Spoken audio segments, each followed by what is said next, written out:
drums, I'd play just like that. You know what we all Dream big. Dream big. If you miss it, you'll miss it just short. Well, good evening, everyone. How are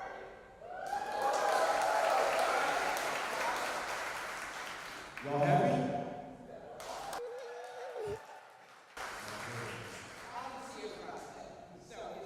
Not happy? We'll try this again. Are y'all happy? There we go, there we go, there we go. Well, good evening. I am Sonia Brown, Dean of Public Services, Social and Behavioral Science. See, I like the crowd. Y'all ready to celebrate? We've got to try this again. Y'all ready to celebrate? Okay. Hi, my name is Benoit Katompwa. I am a student here at TCC Northwest. I am a part of AAOS, as well as a peer leader. We welcome you here tonight in helping us, joining us, and celebrating a 10th year anniversary of Celebrating Strides. Let me tell you a little bit about what Celebrating Strides is about if you don't know. It's about acknowledging the accomplishments of African American people. So, with that in mind, we want to keep the momentum going. So, Ben is going to call it. I want you to say, Celebrating Strides. You can. MLK. Can do better. That was terrible. You're right. We'll try this again. MLK. This side's a little louder. So maybe if you focus over there, I'll focus over here. Let's do that. MLK. Celebrating Strides. Okay. Malcolm X. Celebrating Strides. Rosa Parks. Celebrating Strides. Carter Woodson. Celebrating Strides. I think they're getting it. I do. I think they're getting it.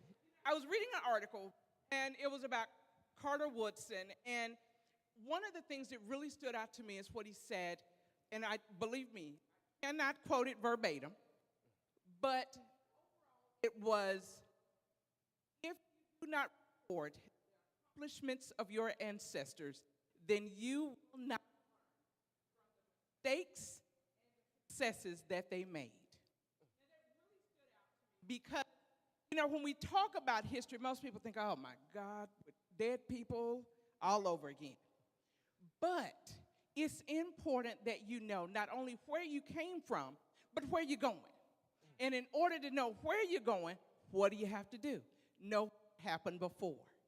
So we think that historically, it is important not only, thank you, I don't think Carter want anybody to hear me. All right. To talk about all of those important events. Speaking of history, so when you look at, who here knows how Black History Month started? Raise your hands if you do. Wow. So I myself am a part of you whose hands are down. I didn't know, I didn't have any clue. But I learned that back in 1926, it started out as Negro History Week by Carter Woodson. That's an interesting fact. And you see, they chose the month of February because, as you know, Abraham Lincoln and Frederick Douglass were born in February, and they played a significant effort in the advancement of African American people. In 1976, President Gerald Ford recognized Black History Month as a way to encourage us to seize the opportunity to recognize and honor those who are too often neglected accomplishments of Black Americans in every endeavor, every area you can think of in history. So as we look back at the history, I want you just to think and reflect on those important figures. Who made a difference and why? And as you're doing that, our president, Dr. Zarina Blankenbaker, will come up and give her the welcome.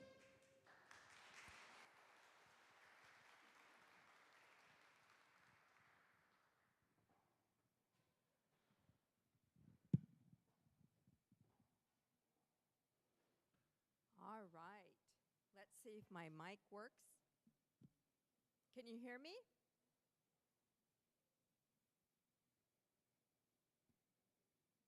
It does say that it's on, right? Okay, so thank you, Sonia and Ben, for getting us started in a wonderfully engaging way. Did y'all enjoy that? Oh, I know. That was awesome, awesome.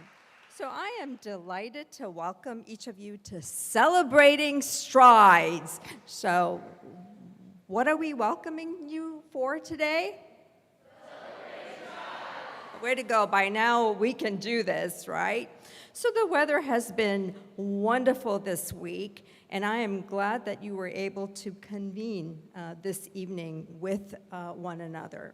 So it is my privilege to serve as the president of Tarrant County College Northwest, host campus for this important annual event this year.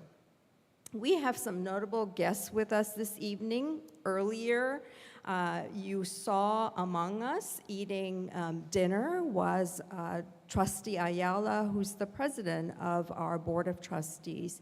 And Trustee Ayala extended her regrets that she has to leave a little bit early for a family commitment because her son Riley had a ball game. So don't you think that's a legitimate, valid reason to leave us this evening? We also have with us our acting chancellor and our executive vice chancellor here at Tarrant County College, Dr. Alva LeBlanc. Dr. LeBlanc, thank you so much for being here. Thank you. And I know that Dr. Madison, who is the president of Trinity River Campus, will be joining us shortly. I don't spot him right now, but he will be, and when he does, we will acknowledge his presence. Thank you. We had a delicious dinner tonight. I think the program was wrong because I expected hors d'oeuvres, right? So my definition of hors d'oeuvres is something that you can pick up, right? But Chef Kareem just totally outdid himself today because he provided us with a delightful gourmet experience. So if Chef Kareem is still here, I spotted him earlier in the doorway. If he's not, let us give him a round of applause. Yeah.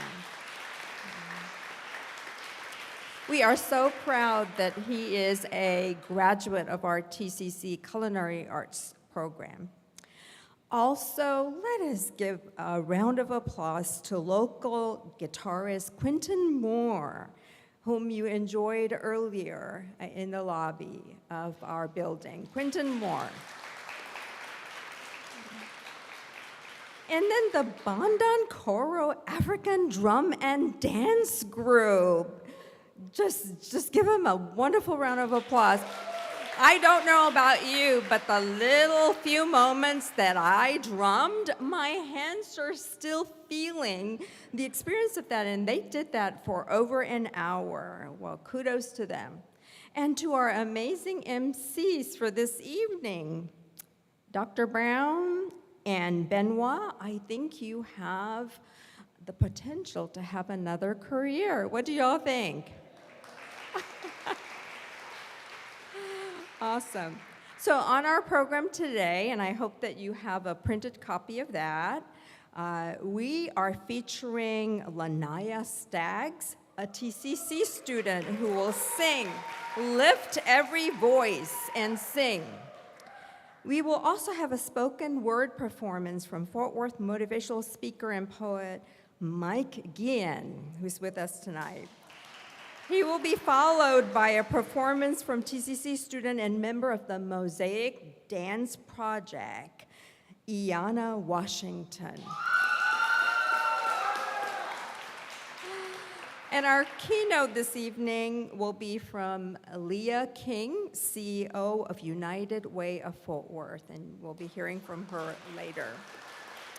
So as you can see on this evening's program, we are highlighting local talent, energy, and inspiration, not just from our college, but also from our community to mark this special occasion. I would add that we're also leveraging your talent and energy in the form of our community art project. So how many of you passed by the community art project, and did you contribute to that project, which was organized by our visual arts program. So a little context about why is it that we're convening today. So in 2012, Irma Hadley Johnson, who was then the chancellor, established Celebrating Strides. The purpose of the event was to serve as the grand finale of Black History Month at Tarrant County College. Chancellor Hadley put together a team, including faculty and staff from across the college, as well as diversity, equity, and inclusion leadership. They planned the first event, which was hosted at our Trinity River campus. So since then, Celebrating Strides has been held each year, rotating among our campuses, always serving as the culmination of TCC's Black History Month celebrations. Past years have featured artists, designers, musicians, dancers, spoken word artists, community leaders, and sports figures. This year, the program again is leaning into our local community, featuring talent and inspiration. Bringing people together in this way, celebrating the strides of our community has made, and doing so with an emphasis on students, our faculty, staff, and our local community. It underscores a sense of belonging I think we all feel when we step foot on a TCC campus. Even at Northwest, with the fencing and the scaffolding and the construction, structures quite literally designed to separate. When you come onto this campus, you can feel it. You belong here. Taking this time to recognize the contributions of Black Americans to our society and our community is vitally important. At TCC, we have a commitment to diversity, equity, and inclusion. This commitment also includes a priority on fostering a sense of belonging in our students, our faculty, and our staff. This commitment is manifested in the work we do every day to advance the college's 3 goals and 8 principles. What does it mean to be one college? It means that when our students come to our campuses, they have a consistent and equitable experiences, regardless of which location they choose or are concurrently enrolled. What does it mean to be student ready? It means that as an institution and as individuals, we are ready to meet students where they are, to respond to their needs and to ensure we are ready to serve them in a way that will advance their educational goals and advance the cause of bettering our community. What does it mean to serve the community? It means we will dedicate our time and resources into building partnerships, better and strategic partnerships with businesses, with school districts, and with nonprofits, all with the aim of creating an ecosystem for our community to thrive. We are the community. To successfully do any of this, we must know our community. We must know who we are. And we must recognize the valuable contribution that our community members make to our society. This is what Black History Month is all about. Without this commitment to recognize the contributions of historically marginalized populations, there can be no equity and there can be no justice. But we must do more than recognize the valuable work being done. We must be part of that work. We must be ready to serve the whole student. We must know that for students to be successful in their educational endeavors, their basic needs have to be met. Their sense of self, their physiological needs, their safety needs, their sense of love and belonging, their sense of self-esteem. All of these have to be met before they can become who they are striving to be. At TCC, we are serving the whole student, from Maslow's hierarchy of needs to Bloom's taxonomy. Our students are the lifeblood of our institution. They belong here, and we are ready to serve them. Thank you so much for taking time to be here this evening to mark this important event. Welcome again.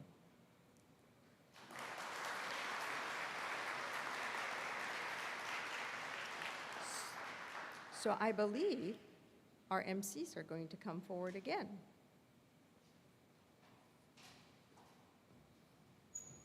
They're talking among themselves while I leave the stage. Thank you very much. Y'all give her another hand clap.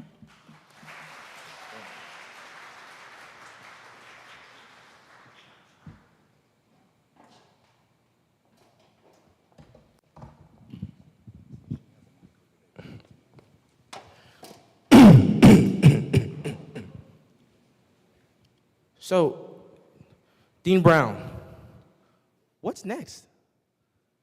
You know, the program lays out all these activities, but definitely we want to talk about each one of them. And so next, we will have a rendition of Lift Every Voice and Sing. But before we jump into that, let's talk about how that came to be. And so Lift Every Voice and Sing actually started out as a poem. Did you know? I had no clue. Most of us didn't.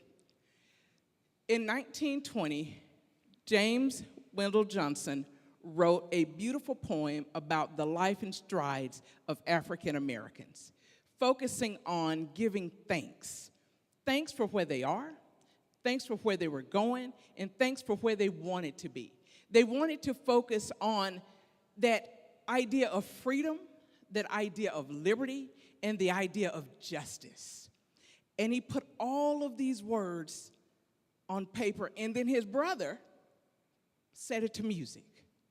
And so the first time that this was sung in public was by Johnson, who was a principal in Jacksonville, Florida.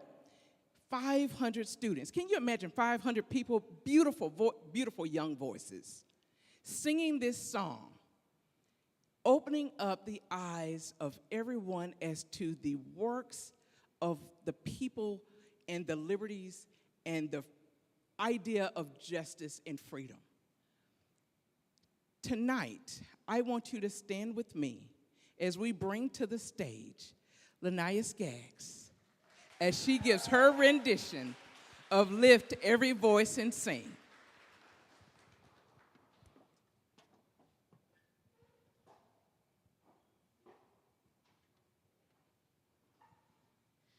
Lift every voice and sing, sing of our harmony. You got it. You got it. You got it. Moving. Lift every voice and sing till earth and heaven ring, ring with the harmony of liberty.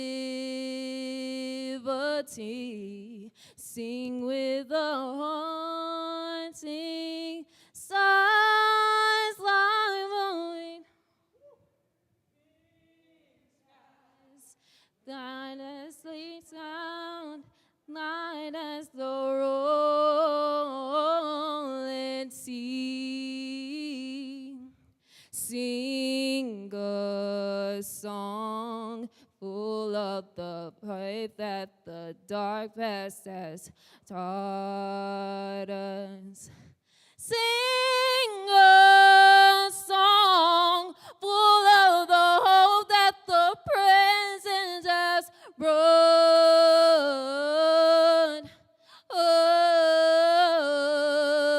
us.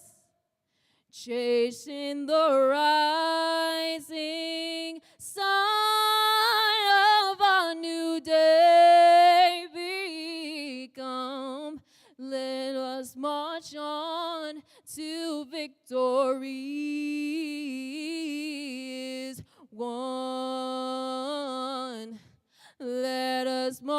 on till victory is won. Let us march on till victory.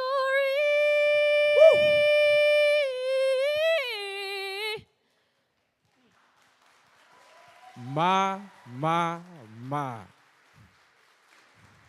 See,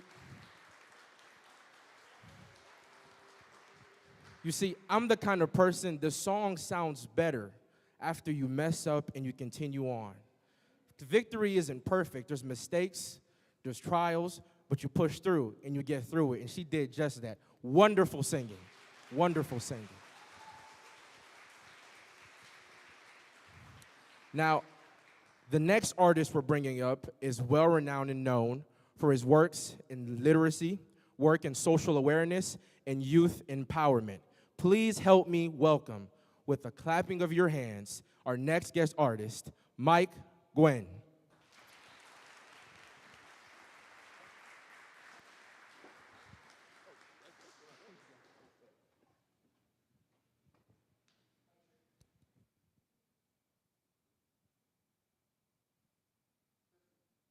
Testing mic check 1 2 3. Testing mic check 1 2. How y'all doing? All right. I am honored to be here, y'all. I am here to deliver some spoken word pieces. I have a couple of stories, and I may get some of you involved. Anyway, like I was saying, we're gonna have some fun, okay? Mike Gwen. I'm from East Texas. Don't call security. It's okay. I am a social work. I have a master's in social work from UT Arlington. I work for City Square in Dallas. That's an organization that works with youth who have aged out of foster care. So I am a permanent supportive housing coach. But in my spare time, I do this little poetry acting thing, just hanging out, All right, so I'm gonna start, like I always start, by asking someone to come to the stage and help me with a piece. Now, are you coming? Y'all give it up. Here we go. We got a volunteer already. Here we go. We need security. Do we need security? All right, come on up, bro. Come on up, bro. Come on up. All right, you take the mic. All right, what's gonna happen? Test. A veteran. All right. What's gonna happen is you're gonna repeat after me. Okay? Repeat after you. All right. This is a very dear poem of mine. Yes. Well, be in your echo. Yes, sir. All right. This poem I know saves lives. Don't mess it up, okay? You ready? We'll do this. All right, you ready? We'll make it. Repeat after me. My name is Little Winky. is Lil Winky. I fell down I fell down and hurt my pinky, and hurt my pinky. but I got right up. But I got right up. No tears, No tears. no fuss, No fuss. but I think I made a stinky. I stinky. Y'all give it up for him. Y'all ready? All right. Genius. Thank you, sir. And for coming up, sir, you get a free copy of my chapbook and my daughter's chapbook and a CD. It's a CD in there. Don't drop it. What's your name, brother? Reggie. Give it up for Reginald, y'all. Give it up for Reginald.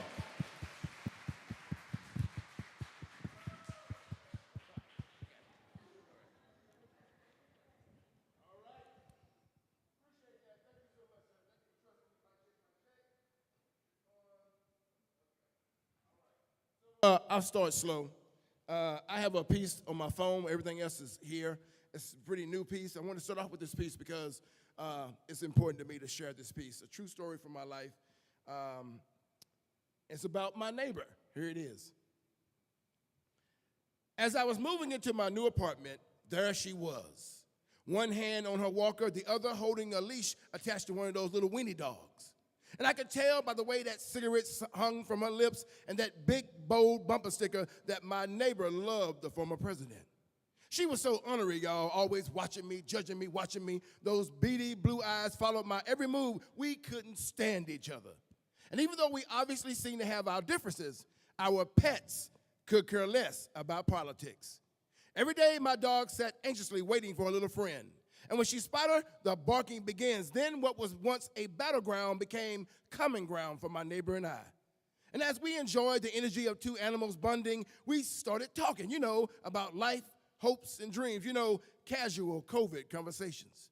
Hi, my name is Brenda, and this is Cassie. My name is Mike, and this is Abby. We did this every day, and our friendship grew. One day, she asked me, Mike, please pray for my mom. Her name is Jean. Well, Brenda's mom passed shortly after casting her final vote. My heart went out to her.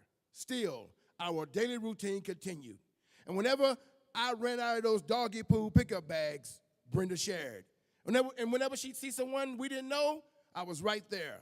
We decided that our pet's friendship and ours was way more important than politics.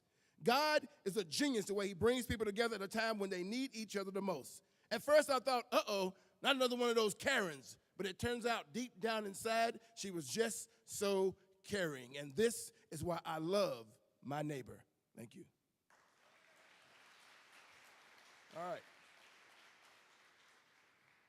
All right. This poem right here, y'all, is something I wrote personally. My grandmother raised me. Probably the reason why I'm standing here now with y'all is entitled Wings. Here it is. And that was it. Oh, here it is right here. High up in a clear blue sky I rise, soaring in symphonies, gliding upon an orchestra of freedom. Now, as I fly, I take a deep breath and taste the sun laughing in lemon drops while clouds smile soft candy cotton upon my face. And this moment becomes the sweetest memory I've ever known. Wings don't fail me now. Heaven howls a rhapsody that beckons the air beneath these wings to be at my command forever. Strong, bold breezes cool the aches of my feathers, ruffling them with melodies, killing them softly with wind songs, guiding me back home where I belong. Somehow, I have to find my way to tomorrow. You see, my destiny is waiting for me there, hiding in between drum beats, waiting in between whispers, caressing my soul with the sound of silence. And as I spread these wings, I'll cut like black thunder, slicing the sky, creating soliloquies against the wind and set the night on fire. You see, nothing will stop my flight because I plan on flying forever. So wings, don't fail me now. I'm almost home. For my grandmother.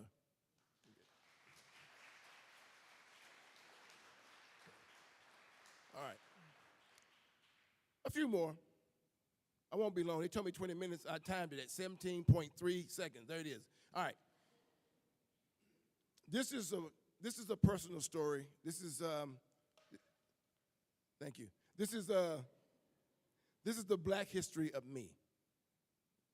From my mama. You said I was born a bastard. That's what you told me, mama. Dark moon of your nightmare, half and half but not whole of a sum from a story retold over and over again from the center of my soul. I was just 3 minutes removed from being torn from the uterus of then back when the sun turned its back and shadows cried. And even though just a seed, I could still feel you bleed from daddy's dirty deed, but he was the bastard, mama, not me. I remember swimming inside you as you lay near death. And when you were well enough to feel my movement, your anger and resentment rumbled like thunder. And I wondered how much longer I had to be before you got rid of me. And even though an unwanted fetus, I knew who I was, mama, your son, the unchosen one. But in the ovum of that moment, I felt you concede my existence, no longer resisting the urge to murder the unborn metaphor and leave me lying in a pool of aborted promises. And that day was the day I learned to escape danger by dodging hangers, jabbing with the anger of the desperate stranger you become. That day, I felt you scraping and screaming as you squatted to be free of me, and you almost did, mama, but I hung on, clinging to your womb like a dangling participle, clutching a poem yet written. I survived, mama. I survived to prove that the statistics just don't fit, and I ain't nobody's misfit, and I can still hear you screaming, boy, you ain't gonna be spit, but I am. And I will no longer be a pun for food stamps or income tax, because I am more than that. I am more. I am more than just sperm jettisoned from the tomb of my father's already limp affections. I am more than that. And I wish you loved me like I loved you. I wish you'd just love me like I loved you. I loved you, mama, still. You said I was born a bastard. So this poem is for all those times you beat me for looking like him. And this line is a tie that binds me to the umbilical of those moments where you made me feel like a weed without roots at the foot of an empty family tree, because there was no one there, just me. But I am not like my father, mama. I am living proof that flowers can bloom from deceit. I am not like my father, mama, because 1% of you inside me is the reason why I believe and we've come a long way from belt buckles and criticism. And I just want you to know that all the love I ever knew grew to create me from you. And I'm going to take all this power and all this rage and leave my heart and soul on the Celebrating Strides stage for you, because I am not a bastard, mama. I'm a poet. I'm a social worker. I'm a man. I made it. And one day, my metaphors will open up heaven's doors and leave tear prints across the sky. And that day, that glorious, wonderful day, you and I will soar. Happy Mother's Day, Mama.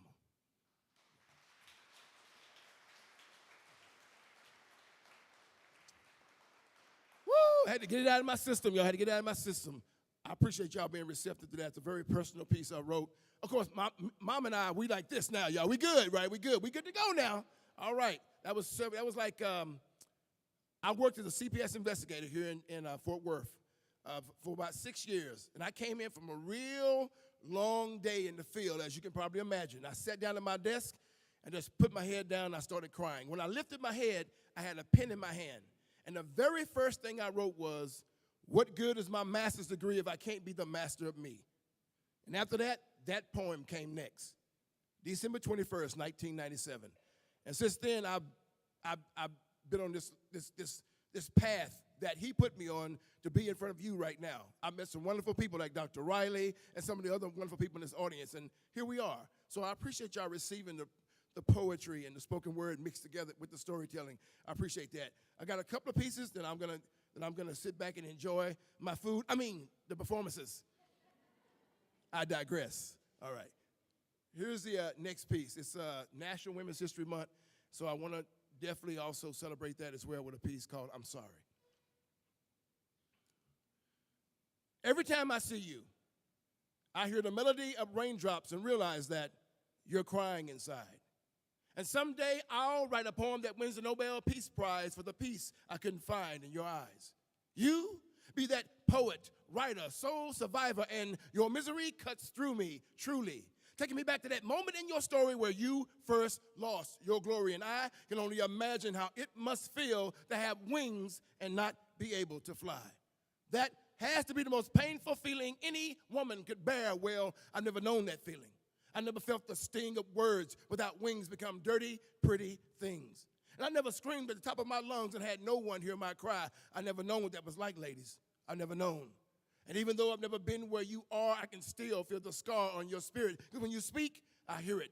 And even though I've never had hopes bashed, I can still hear the echoes of dreams smashed like 1,000 fists against the window of your past. But I have had words trapped like Coretta Scott's verbs, dying to get out, and had doubt just beat them back down till they became poetic lumps in the throat of my soul. And I've waited a lifetime to fall in love, to be apart, and had no one to share my heart. I know what that's like, fellas. I know. And right now, I refuse to let you sit there all alone, wrapped in blues, clutching black, seeing red. Your sunshine is just hiding behind dark clouds, waiting for you to shout out loud that you are no longer a slave to a pen without ink. You can stink. And your voice will not become sign language for the ghost of your anguish, because the night your words take flight, they soar. Traveling from metaphor to metaphor, giving life to incomplete sentences. They soar, stretching the limitations of the sky. Your words fan the clouds and cool the sky. They soar, capturing the moment. They soar, freeing the soul. They soar, they soar, they soar. And right now, I just want to say, I'm sorry. Sorry for every man who never said he was sorry.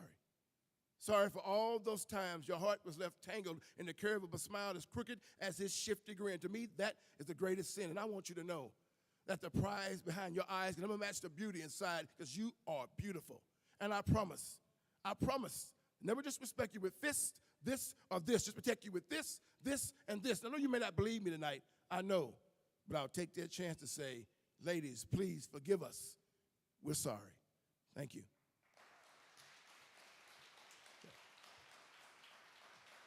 All right.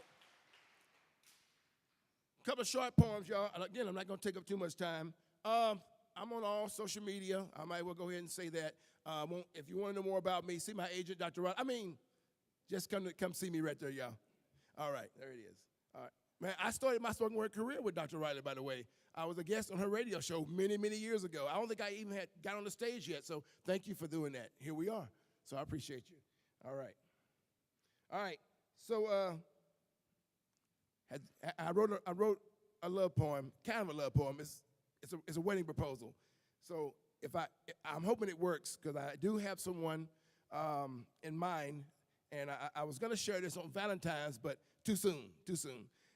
And instead it was just roses, all that, dinner and, all that stuff, Netflix. Anyway, so here's what I wrote, and I was going to share it. I've decided that the next time I ask someone to marry me, I'm getting down on both knees. Because the last time, one knee wasn't enough. So this time I'm getting down on both knees because I know that's a position where God hears me speak the loudest. This time, while on both knees, I'm praying that the God in her connects to the God in me. Because I'm tired of running these streets, cold sheets, frozen meats, tired of my words getting lost on the way to her page. And even though God is the king of my spirit, she will be the queen of my soul. You see, she will be the Genesis in the book of me. And I just want to go back and rewrite past chapters so that I can be her ever after. And now that this wedding proposal is complete, and now that I'm ready to run into tomorrow with the love of my life, she's going to have to help me up because I've got bad knees. All right. I have some books and CDs, y'all. Listen, I'm not trying to get rich. I'm just trying to get home. Snaps? I'm a social worker. Do the math. All right, here we go. My last piece is kind of a love poem. Here it is. Before I start, I just want to cover everything. Love, history, me. I just want to give a little sprinkle of everything, okay? That's what I'm doing. And I hope I'm doing okay. I hope I am. So here we go. All right, what? Okay. All right. Let me put on this dashiki for nothing now. There it is right there. All right, here we go. If I could capture a rainbow, I'd wrap you in my favorite colors and paint you perfect. And if you truly knew you the way I do, you'd know why I'd get down on my hands and knees, reach inside my soul, gather moonbeams and starlight, arrange them in a beautiful bouquet, place them at your feet and say, I grew those for you. And every day, all I do is think of ways to do and say more than I did the day before to tell you how much I miss you. And right now, all I ever want to do is to take you Tuesday, wake you Wednesday, quench your Thursdays till Friday, then sit Saturdays, sipping your Sundays till Monday. You see, I just want to love you every day. Thank you so much, y'all. Appreciate your time. Thank you. Thank you, Dr. Riley.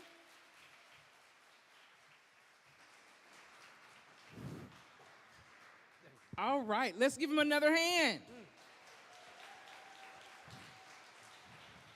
Let me just tell y'all, I learned a lot. I have a notebook back there. I, too, will get down on 2 knees, not 1. Thank you. Well, you're young enough that you may be able to get back up. So go with it. The next person we're bringing to this stage is another artist. There's many forms of art, but this one happens to be one of my favorites. It's a dance performance by Mosaic Dance Project. Please help me bring to the stage Ayana Washington.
That was simply beautiful. And in my dreams, I dance exactly like that. Wow. See, my body don't bend like that. So when I try, you see, my back's telling me have mercy. See, I can't do that. Well, you probably still could get back up. If I got down, we'd have to call 911. And so we're not going to do that. Right now, we're going to bring Dr. Blankenbaker back up to introduce our keynote speaker, to tell us who we will hear from at this Celebrating Strides event. Dr. Blankenbaker.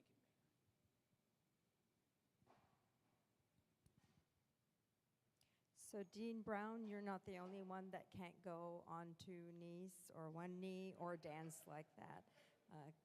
I belong to that group too. So it is my pleasure to introduce our keynote speaker, Ms. Leah King. Ms. King is currently the President and CEO of United Way of Tarrant County. In this role, she brings together various stakeholders, including donors, community volunteers, and service providers to tackle issues that are important to our community, including food insecurity, housing insecurity, mentoring, and literacy. Ms. King is also a leader in our local community. She serves on numerous boards, including Tarrant 2 and Through, or T3 as we call it, which is a local partnership of school districts, colleges, universities, employers, and organizations. I want to tell you a little bit about the program. This program is designed to inform and educate families about college and career pathways with the goal of graduating more students from high school and getting them connected to their next step. If you want to know more about this program, we have in the audience Dr. Jan Clayton, who leads this effort on behalf of our college. So Dr. Clayton, would you please stand up so people know who you are? Thank you, Dr. Clayton, for all that you do. So through the T3 partnership, students take the T3 pledge, and that makes them eligible to receive a last dollar tuition-free scholarship to participating colleges and universities, including Tarrant County College. Ms. King continues to be involved in the important work of moving our community forward. Unfortunately, Ms. King was unable to join us live this evening due to scheduling conflicts, and also because we rescheduled this event, right, because of inclement weather. This event was important to her, and so she took time this past week to videotape and pre-record her remarks. So we will play that video now. Thank you.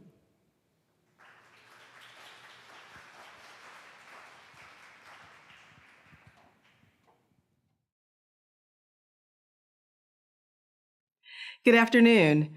My name is Leah King, and I have the privilege of serving as the President and CEO of United Way of Tarrant County.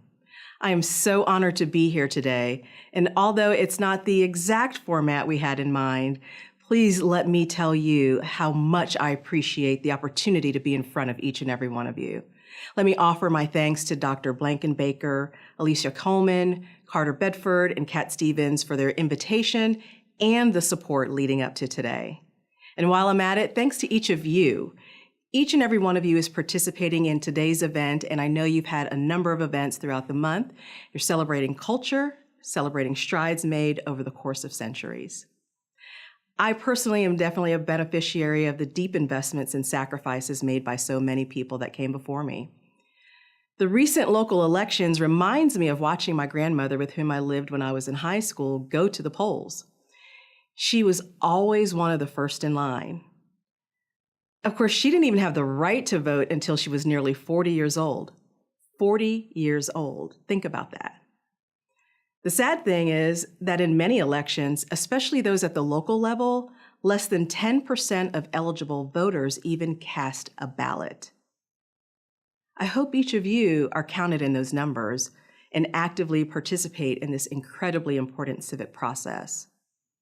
It is a single yet extremely powerful tool to help our community move forward.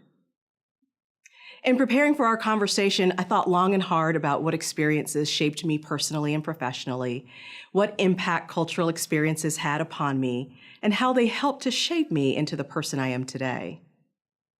I'm someone that loves to bring people together. Some of those experiences go as far back as elementary school and being an Army brat, having to constantly readjust to a new school and environment. What I didn't realize then was the impact these different cultures that I was experiencing would play in my life. I was 5 years old when we moved to Germany. We didn't live on the base, we just lived in a number of small German communities. We usually didn't have a phone, we didn't have a TV, so at the end of the day, I'm pretty immersed in German culture, and a pretty young age, as you would probably agree. But I also was immersed in the culture of military life, and that played a major role in the person that I am today. I remember being on a walk with my mom in the neighborhood one day. My sister was a baby, and she was in this huge baby carriage. A German couple was walking toward us from the other direction, and they stopped to see the baby. Oddly, they began to rub her skin, and then mine. And I was confused. I didn't understand what was going on. Later, my mom explained that we were in such a small town that it was likely that they had never seen a Black person before, which I think back on it now, and it's one of the first memories that I thought, I'm Black? I thought I was just American. You see, 5 years old, living in a foreign country, you really identify more with your nationality than race or ethnicity. But it was stuck in my head at that point. I was different. And somehow I didn't fully appreciate how that would impact my life from that moment on. Fast forward, and we've moved back to the States, to my mom's hometown of Philadelphia. Yes, I'm an Eagles fan. My son works for the Cowboys. He would probably be going crazy because I have a blue shirt on today. It's a very interesting dynamic in our household, I'll say. Anyway, I was entering high school amidst a really crazy lawsuit that was going on within the city of Philadelphia. You see, just like here in Fort Worth, there was an all-boys high school and an all-girls high school. They were directly across the street from one another. The lawsuit alleged that the curriculum and facilities at the boys' school was superior to the girls' school. Eventually, there were 6 young women that brought a lawsuit, and they secured a victory, which paved the way for me and other girls to attend Central High School. I entered in my sophomore year. I think I was about 14 years old or so. And to say that times were crazy would be a massive understatement. There were about 26 girls that first year. The majority of us were freshmen or sophomores. We completely and totally interrupted the 147-year tradition and culture of boys in the school overall. Now, the reason this is significant is because Central had the ranking as being one of the top academic high schools in the country. They had nearly 98% of students go on to college, and the other 2% entered the military. It was so rigorous. I can't even express to you how rigorous it was, but I knew I was getting a great education. And if you had a high enough GPA, you actually could graduate with a Bachelor of Arts, not the more common diploma issued at most other schools. That said, it was a pretty hostile environment. A lot of the male students were egged on by male faculty. And let me give you an example of some of the things that happened to us. The faculty, the teachers, they would sometimes say to us, "Why are you here? You're just taking the place of a boy. You're only going to be a housewife. You're only going to be a secretary." This was not uncommon to have told, and again, I'm 14. It's kind of bizarre to have adults speaking to me this way, but that's how it happened. They were really pretty nasty to us. So the couple dozen young women who were enrolled started to develop our own culture, a culture of support and encouragement, one of self-awareness and self-respect, where your cultural and religious identities were celebrated. Every morning, we'd start the day together.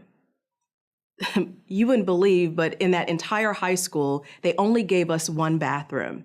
And all they did was change the sign on the doorway from boys to girls. The urinals were still in there. So we put silk flowers in the urinals. We wanted to make it look pretty, I guess.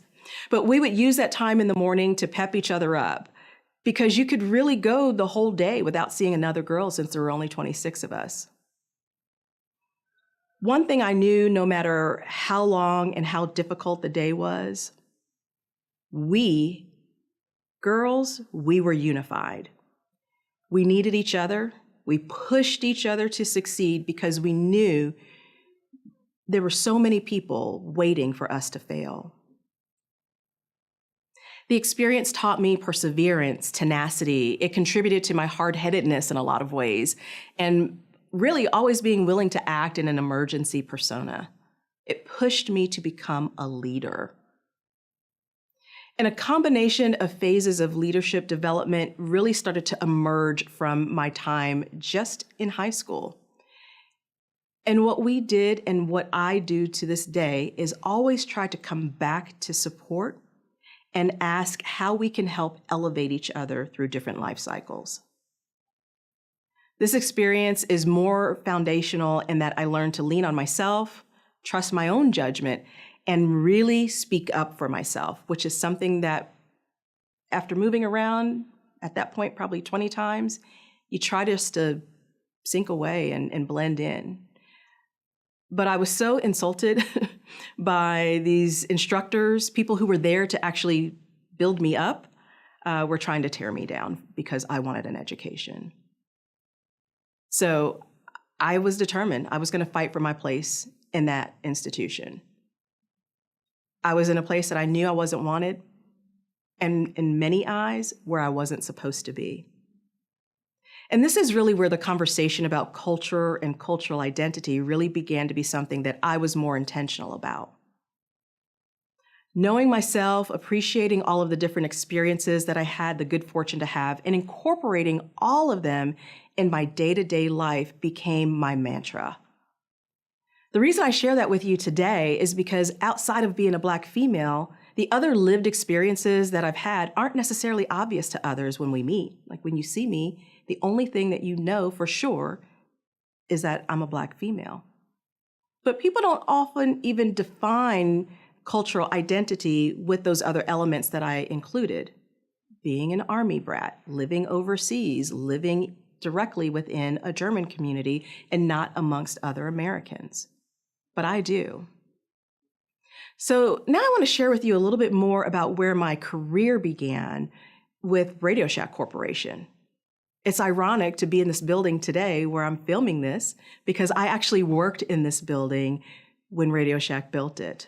Man, so many years ago. I think I was here last in 2005 working full time, so it's been a long time. And I love the energy that's here now that TCC is in the house. Being a store manager was really for me the training ground and launching pad for my executive path. My success as a store manager led me to be selected for Radio Shack's newly created Answer Team, which was the personification of the tagline for the company's new marketing campaign, "You've got questions, we've got answers." Maybe some of you remember it. It's strange because that tagline has become pretty ubiquitous, but Radio Shack was probably the first ever to use it that way. Anyway, after being selected for this role, it really put me in a great position, and from there, my career really took off. I progressively moved up in the company, taking on new positions in community relations, advertising and marketing, and investor relations about every 2 years or so. What I remember most and what I'm most grateful for my days at Radio Shack is the relationship I developed with the CEO, Len Roberts. He took an interest in me from my first interview for the Answer Team and supported me throughout my career at Radio Shack and beyond. In order to become a member of the Answer Team, it was a competitive experience. Thousands of store managers from around the country sent in videotapes of themselves. And if you were one of the ones to be selected, they would bring you here to Fort Worth to interview directly in front of the management team.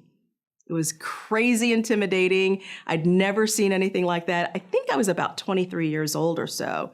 And I'm sitting in this large conference room at the corporate office across from nothing but C-suite executives.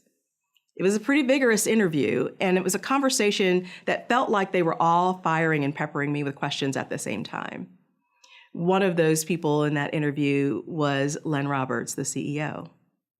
I remember having a conversation with him, and he made a statement about something that happens in the stores. And whatever the statement was, and honestly, it was too long ago for me to even remember, but what I do remember is that I didn't agree. And I told him that I didn't agree. Some of the things that he was expressing didn't necessarily align with the experiences that I had in working in a number of stores over the years. Being comfortable enough to not just say, yes, you're right, is not something that comes easy. You've got to be comfortable enough to say, I don't know if that's exactly right, and here's why. It was pretty scary, but it was one of the things that got me hired. Throughout the course of my career at Radio Shack, Len would call me to tell me about new positions and roles that he thought would be a good fit for me. Sometimes it was something that he created. Sometimes it was the expansion of a department. All in all, he was really my cheerleader. And out of that experience, what I find is that there was always this level of self-doubt. And it makes me think about how hard we can be on ourselves at times. We've got to get in the habit of building each other up so we can better see ourselves the way the rest of the world sees us. And when we do that, when we share our confidence in them, if we're lucky, maybe they gain a newfound courage. Maybe it's to go for an internship, a certificate program, advanced degree, or something outside of their comfort zone. Something that they might not ever think of for themselves. But because you saw that magic in them and you told them, maybe they took action and their whole career or something personally takes them in a different trajectory. Len really became that for me. The last job he offered me was as Director of Investor Relations. At the time, Radio Shack was a Fortune 500 company, and I wasn't a finance nor accounting professional. And that was the only time I told him, no, I can't do it. I can't do it. He said, you got to do it. I'm like, I can't do it. He said, no, honestly, you need to do it, and here's why. He said, Leah, you know I'm the father of 3 daughters, and if I were having this conversation with any one of my daughters, here's what I would say on why they should take this position. At 26 years old, you will spend 90% of your time with only C-level executives. That gives you exposure, knowledge, understanding, and information you would never be able to get otherwise. It's a career game changer, and it's a skill set that is in high demand at publicly traded companies across the world. And that's really what ended up happening for me. I took the job, and I served in that role for nearly 5 of my 15 years with the company. I did, however, enroll in accounting and financial analysis courses because I wanted to be sure that I understood and could analyze the company's financials on my own and not be dependent upon somebody to tell me what the numbers were saying. I also took a number of continuing education courses, including a week-long program at University of Michigan. I'm a strong advocate for lifelong learning, especially when you know it's going to enhance your ability to produce results. All that said, I owe Len a lot. We're still really close to this day. He always saw and appreciated all of me, and I'm so grateful that I experienced such success with being authentically Leah. In fact, I texted him before I even accepted the role to go to United Way. He had been on the board for a number of years, so I knew he knew the organization intimately. He strongly and enthusiastically encouraged me to take the job. I had a couple of other positive professional experiences before coming to the United Way of Tarrant County. But I know one thing for sure, I was sent here to support the organization and our community at this moment in time. Thinking about the challenges over the past couple of years with the pandemic and with racial and political division, things are tough. What I know for sure is that every single professional role I've had up until now has completely prepared me to be here. Now, it doesn't mean that I think I have all the answers, because I don't. What I do have is a team that's focused and dedicated, who care deeply about the community and each other. We are unified, and that's pretty important since we're the United Way. I've learned a number of lessons along the way, but perhaps the lesson that sticks with me most is finding those people and surrounding yourself with people who respect you for who you are and who are going to be there with you through the long haul. Those who you know you can count on through thick and thin. Those who you know you can work with and grow with, both professionally and personally. So I want to leave you with a couple of things. If you're not registered to vote, get registered. If you're not being your full and authentic self, ask yourself why. What's it going to take to get there? That part can actually be slow and maybe frightening, but talk to some people you trust. Don't try to solve it all in your own head. Connect with people who love and care for you. And last, seek unity. Unity comes in so many shapes and forms, but unity of the heart really encompasses most everything. Oh my goodness, I celebrate strides in a number of ways. Number one, celebrating with my family. That is always my priority, always my number one. And honestly, I have to tell you something. My husband is literally my biggest cheerleader. So what happens is, in fact, today, as a matter of fact, I learned that I'm going to be recognized for something. And it's really it's unnatural to me to have that kind of recognition. It's not why I do what I do. So he's the committee, right? This is the Leah committee to share this good news with our family, to share this good news with our friends, because he knows that outside of him, I'm not telling anybody else. So I celebrate strides by telling my husband, and he takes it from there. Using volunteer experience put me in the position to have a number of real-life jobs. Let me give you some examples. When I started here at Radio Shack, I had the opportunity to go through a program at the time that was called Blueprint for Board Service. It was a board training program that at the time was through United Way of Tarrant County, ironically enough. Today, there's another program out there. It's called Board Build, and it offers online training that really gets you well-versed in governance and understanding all of the things that it takes to run and operate a nonprofit. It also matches you with different nonprofit organizations. So if you're passionate about education or things that have to do with children, you can get matched. Well, the matching wasn't through an algorithm back then when I did it. It was more so through a networking opportunity. And so I got the opportunity to serve on a number of boards, and that is when you get to meet people from different industries, different companies, different parts of the city, and those relationships, they last for years and years, and you never know. It might be another volunteer opportunity. It might be an employment opportunity. You might be in the know about a job that's open, and you think, I love serving with this person on whatever the board is. I think they'd be great for that job. They may or may not be looking, but they might appreciate learning about it. So that's a great way to just leverage your own talent by sharing your talent with organizations that need it and can benefit from it, but it also exposes you to others so that you know what talents they have, and who knows, there are lots of good things that can come from that.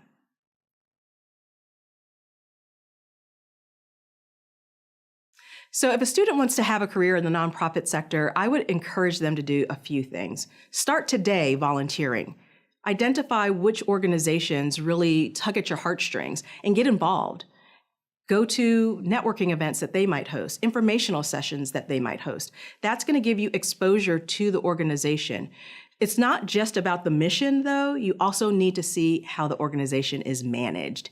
And if they are respectful of your time, if they're respectful and really take advantage of the skills that you bring to the table, then it's going to be mutually beneficial, and you're going to be fulfilled in the time that you spend in giving.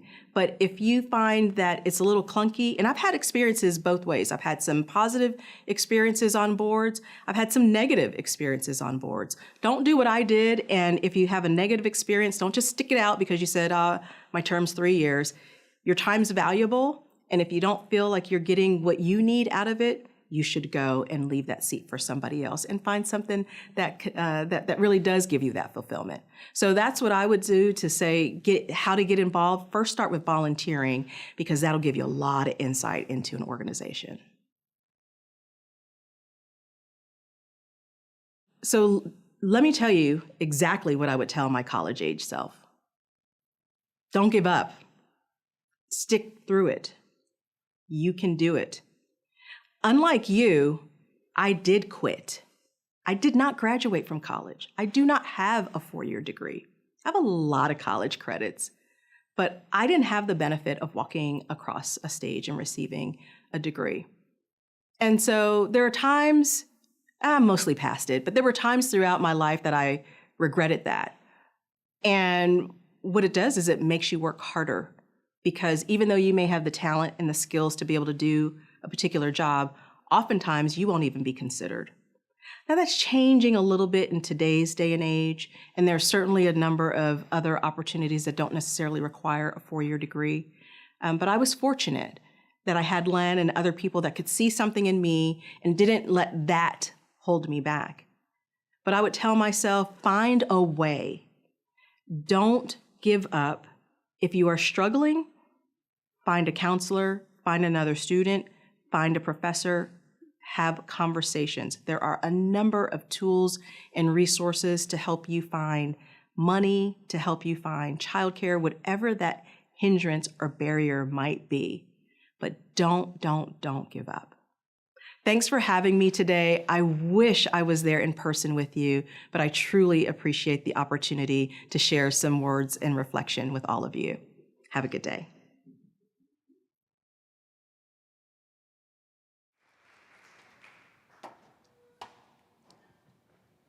Thank you, Dr. Blankenbaker, Carter, and Alicia for bringing Ms. King to us. We've learned a lot.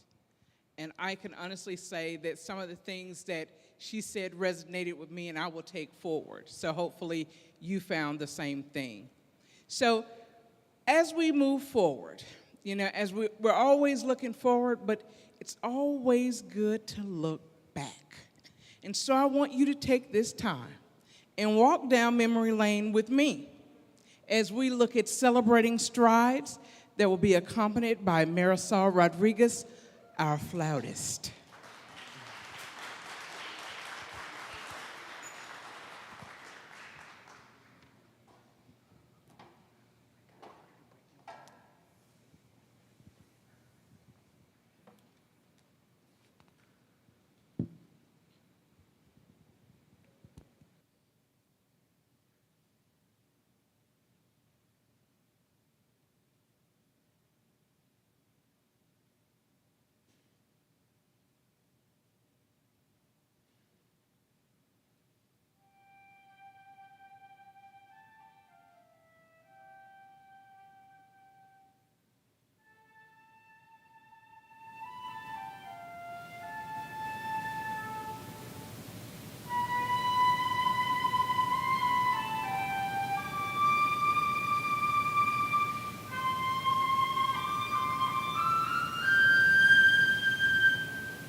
very much for that performance. Now I'm going to introduce to you guys the Celebrating Strides Scholarship speaker. Please help me welcome the committee chair for Celebrating Strides, Carter Bedford. And if you could, please give Carter a happy birthday. His birthday was supposed to be on the 24th, and we had to cancel the event, and he was so sad because he really wanted us to sing happy birthday. No, I wanted you to sing. Okay, we're going to leave it there. Okay, then. leave it there, leave it Happy there. birthday. All right. So yeah, in celebration of my birthday last Thursday, it was a regional holiday. You all were off work and school, so look at that. I'm just kidding. So I am listed as talking about the Celebrating Strides Scholarship. So we are not awarding a scholarship today. But what we have started to engage in conversations with is a fundraising campaign.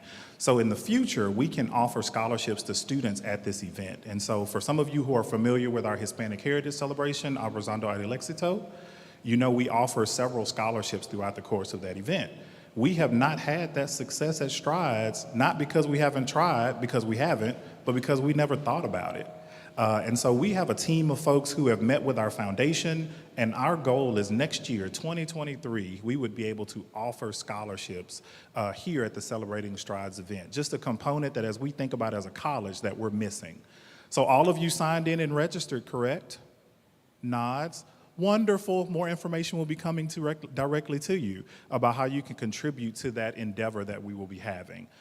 Potentially it'll be a name scholarship, but next year, this time when we celebrate this event, we want to ensure that we are giving scholarships to our students. Our foundation has been phenomenal to work with. They've talked to us about matching programs and process, so where we can offer 2 years of scholarships to students who are working here at the college. And so that is our goal. We have a small team. I saw a couple folks here. Now I can't see them now that I want to see them.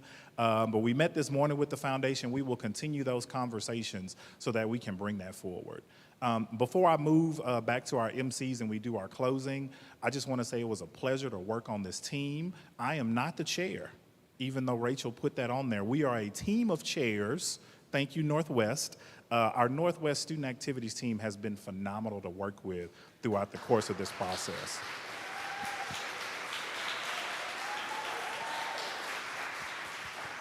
So I may have called a meeting or did one other thing here or there, but it was really the team here at Northwest that brought everything together.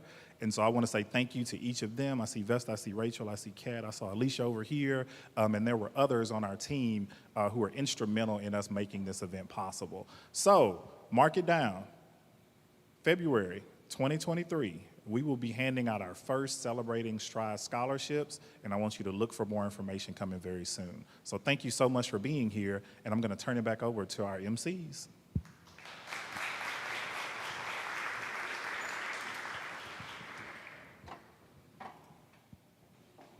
You know, Ben, this is like being at the party and it's coming to an end and you don't want to go home.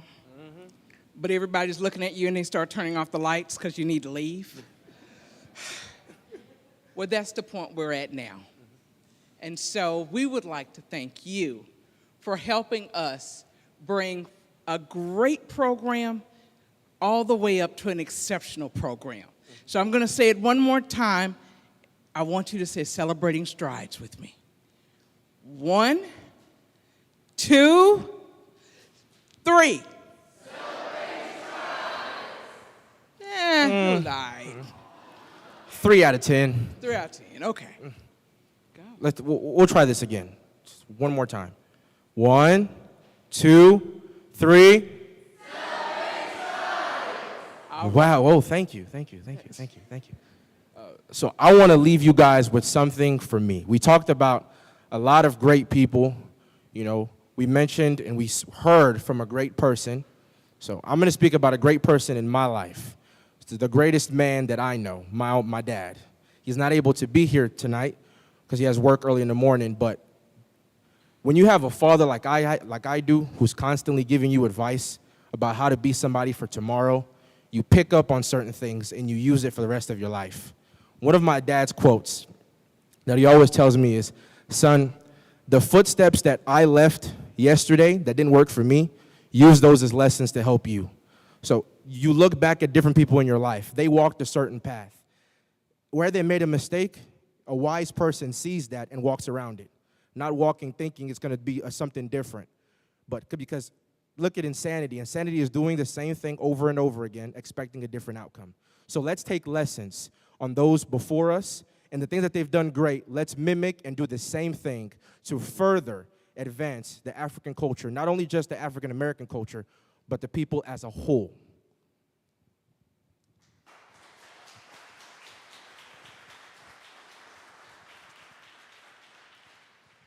So hopefully something was said or done that resonated with you. So as we move forward into another year and we say goodnight, we want you to think about coming back next year, because tonight was great. Think about what's going to happen next. Have fun, be safe, and farewell.